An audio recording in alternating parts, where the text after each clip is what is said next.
Se continuar assim, a gastronomia vai afundar mais. Quer saber por que tantos restaurantes estão quebrando mesmo cheios? Porque tem muito chefe renomado preocupado em ganhar seguidor enquanto a cozinha está uma bagunça. É isso mesmo.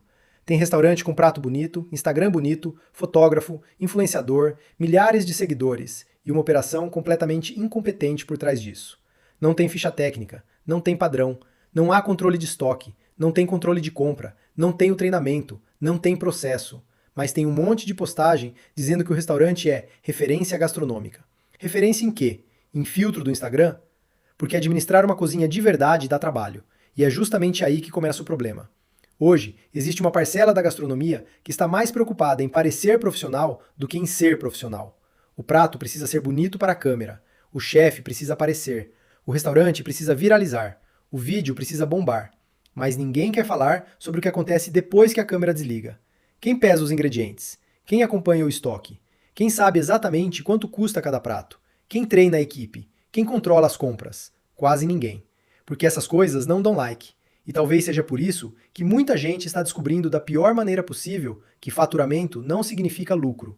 Você pode vender muito, pode ter salão cheio, posso ter entrega, pode ter fila, e mesmo assim estar perdendo dinheiro, porque você não tem controle.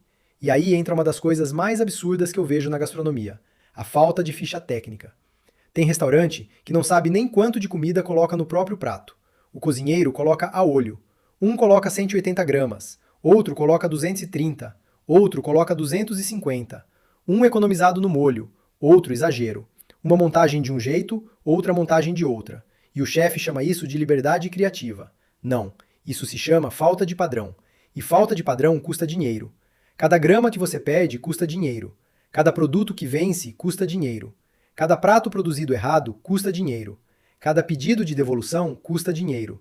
Cada funcionário que precisa refazer uma preparação custa dinheiro. Só que o dinheiro vai embora tão silenciosamente que ninguém percebe, até chegar o final do mês. Aí acontece a cena clássica: a caixa está vermelha. E alguém pergunta: mas o que aconteceu? Aconteceu há 6 meses. Aconteceu uma compra que ninguém controlou, naquele estoque que ninguém contou, naquele produto que venceu, naquela parte sem padrão, naquele prato sem vendido saber o custo. Mas você sabe o que é interessante? Quando a caixa fecha no vermelho, todo mundo vira especialista em gestão. Agora quero histórico de vendas. Agora quero entender CMV. Agora quero saber quais pratos vendem. Agora querem descobrir quanto estão gastando. Agora, depois de meses jogando dinheiro no lixo. E isso não acontece apenas com dinheiro, acontece com gente também. Tem restaurante que quer cobrar nível de excelência de uma equipe que nunca recebeu treinamento. A entrada do funcionário na cozinha e a primeira orientação é: vai fazendo o que você aprende. Aprende o quê? Errando no prato do cliente? Aprendendo através do desperdício? Descobrindo sozinho como funciona a operação? Depois o dono reclama: minha equipe não tem comprometimento. Meu amigo, você não treinou a equipe. Você simplesmente jogou pessoas dentro de uma cozinha e esperou que elas resolvessem seus problemas. E tem mais. Enquanto isso, o chefe está preocupado com os seguidores, com a próxima colaboração, com a próxima foto, com o próximo prato autoral.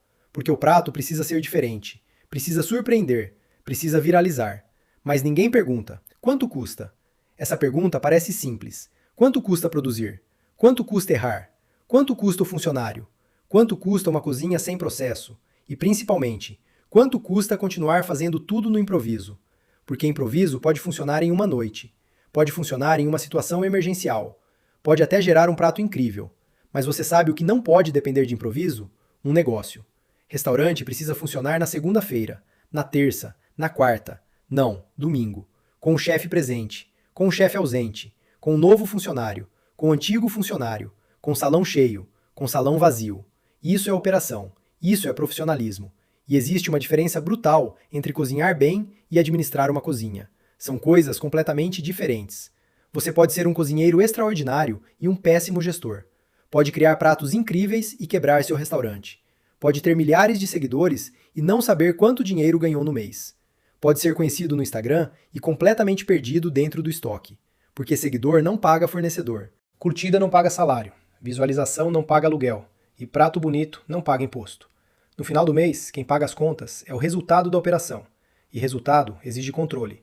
E talvez esteja na hora de falar de uma coisa que quase ninguém quer ouvir.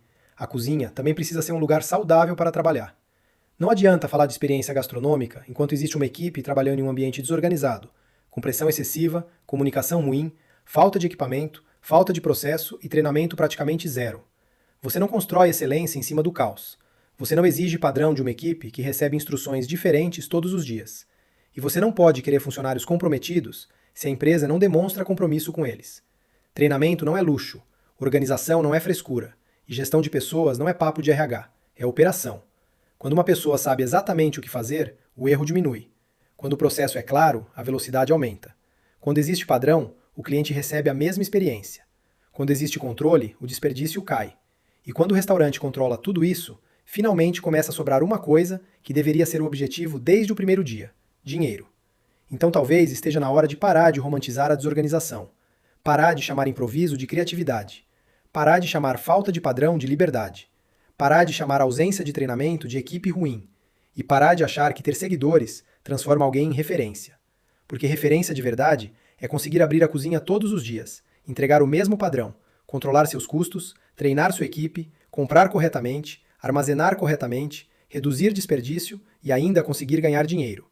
Isso é gastronomia profissional. O resto pode ser só cenário. E a pergunta que fica é: se amanhã o Instagram acabar, seu restaurante continua funcionando? Porque se a resposta for não, talvez você não tenha um restaurante. Talvez você tenha apenas uma operação bonita para a internet. E uma hora, a conta chega. E quando ela chegar, não adianta culpar o mercado, o cliente, o fornecedor, o aplicativo ou a crise. Porque restaurante não quebra de uma hora para outra. Ele vai quebrando aos poucos. Um desperdício aqui, uma compra errada ali. Uma ficha técnica que nunca foi feita. Um funcionário que nunca foi treinado. Um estoque que ninguém conferiu. Um prato vendido sem margem.